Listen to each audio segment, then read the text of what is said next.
My name is Stella and I am feeling certain ways right now. It's very early April as I'm filming this, and it already feels like we're in summer. I really miss the days where we actually had like 4 seasons, somewhat. I just miss the days when spring and fall existed and it wasn't just harsh winter and then immediate harsh summer. So I'm trying to take advantage of some things that I can wear before it gets too bad. Anyway, on to the video. So I've been into Lolita since I was 18 years old. And so I think that would take us all the way back to 2008.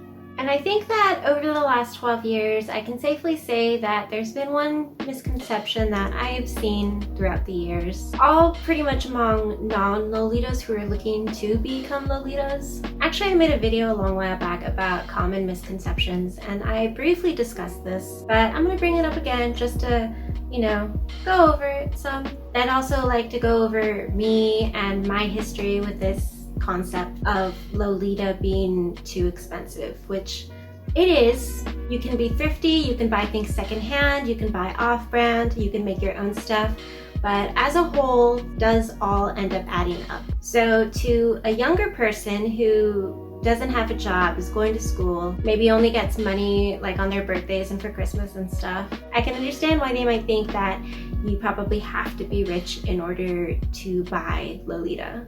Also, gonna throw this in, I did also do a video on how to afford Lolita if you're interested, because it is totally possible to just save and put some money aside and buy little things here and there. But anyway, back to the topic. So let's go ahead and talk about young Scylla. Let's go back to 2008. I had just gotten out of high school, I had no job, I was a teenager and a dream to be Lolita. I do remember that there were slightly more affordable things at that time, like from Bodyline and such. There were places like Cosmates, I think is what it was called. I think it was kind of like another proxy for Taobao or something. They had a whole bunch of like other dresses, not from any like super popular brand, I don't think, not from Bodyline, just other places. But what interested me most were all the live journal posts that I would see of girls and their closets. Girls wearing AP everything, baby everything. Their dresses were brand, the headpieces were brand, the wigs were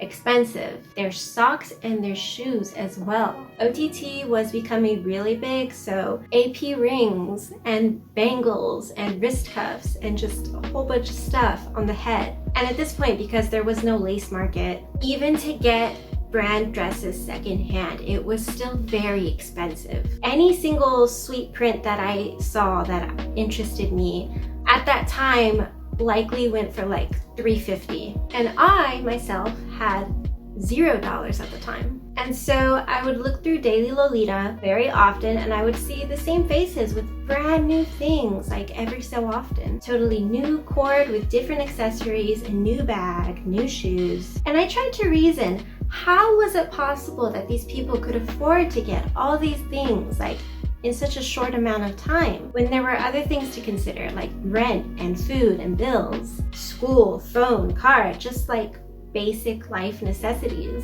I grew up in a lower middle class family, and my idea of, having some spare money was pretty much having takeout from some random fast food place and maybe a movie. If I was lucky, maybe a trip to the mall with my friend where I could buy like one thing under $20, which isn't really possible because everything at the mall at that time was like $30. I had one chance every year to stock up on my clothes for the following year. It was always the beginning of the school year, right before school started. We went to Walmart and I think I had a limit of like $150.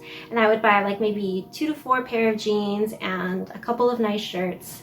Too nice for me to actually want to wear to school because I just lacked the confidence and I didn't want to stand out. So when I would hop onto LiveJournal and I would see these haul posts, all these people spending twice my yearly limit in that little time frame, yeah, I would assume that these people were making either just some serious bank or they were related or had a partner who was just loaded.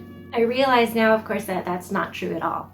Well, okay, there might be some exceptions, I'm not gonna lie. I'm pretty sure that like maybe 1 or 2 of those people that I saw actually did come from a very wealthy family. Like, they lived in a mansion and there were just things going on in their life that didn't seem the norm among like everybody else. But I do want to put it out there, coming from money and having money, there's nothing wrong with that. Being able to buy brand right off the bat, I don't think that makes you spoiled. I know it's really easy to feel bitter about that, but it is what it is. And at some point, you know, someone there in their family worked really hard to get to where they are, and it just so happened to pay off for like years to come. So if anything, good for them.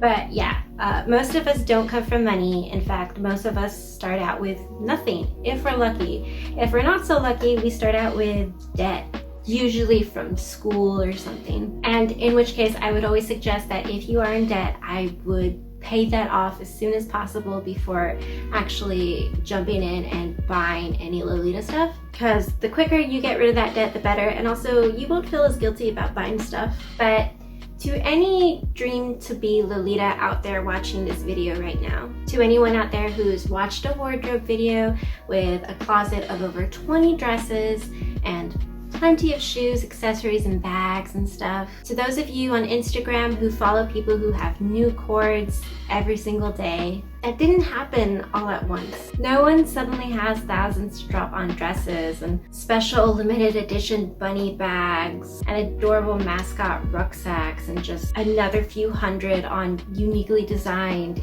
AP jewelry. So what you're looking at when you see those things is, more than anything, a labor of love. You're looking at years of savings and thought. You're looking at good secondhand deals and thrifted goods, and probably handmade items that only look expensive. Likely you're looking at recycled money, newer pieces to replace older pieces that were sold off.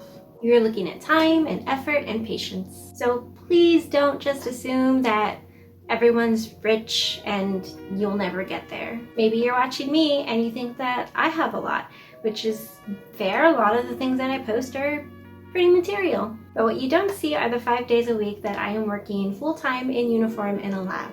Another thing to also consider is that everyone's circumstances is different. Especially here in the United States, we are a very big space with a very big population. We have 50 different states, and all of those states pretty much have like a different minimum wage. For a long while here in California, minimum wage was a lot higher than it was in like the South. So yeah, back when I was working as like a receptionist, it would have been a lot easier for me to save up for dresses and stuff rather than somebody else. But on the other hand, rent here is ridiculously expensive and nowhere near as cheap as those places in the South, and also further on east, so it just depends. And with age, priorities definitely shift over time. When I did finally get around to start buying things, it was acceptable for me to spend a little bit here and there every paycheck on Lolita stuff. But things have changed since then. I want to save for a house. I'm in a totally different place than I was back then, and that's okay. For the last 4 years that I've been buying stuff,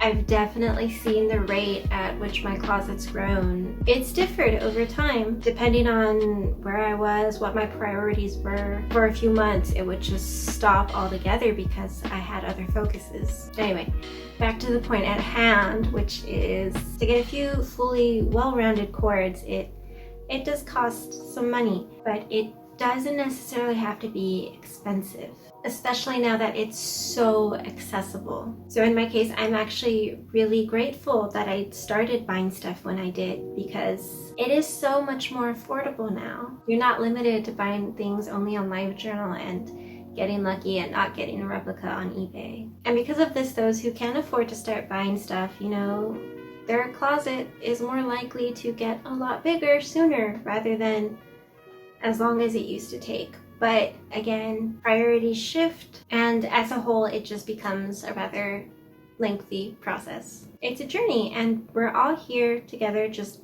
grinding away. And I think that's also something to make note of. Don't assume that you won't be able to afford the fashion, because most of the people that you see that you're watching who do have the large closets, they're fully grown adults. They've got to a point where they're working a good job, they're likely stable and probably out of debt. It's a very natural process that just comes Please don't think that it won't happen to you. I used to think it wouldn't happen to me. I had no skills. I did not go to college, but I'm doing just fine.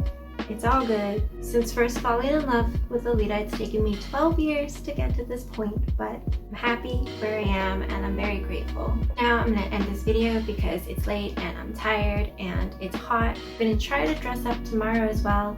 Maybe I'll make a video then too. I don't know. I'm just taking it easy. It is my weekend before I go back to work and start things all over.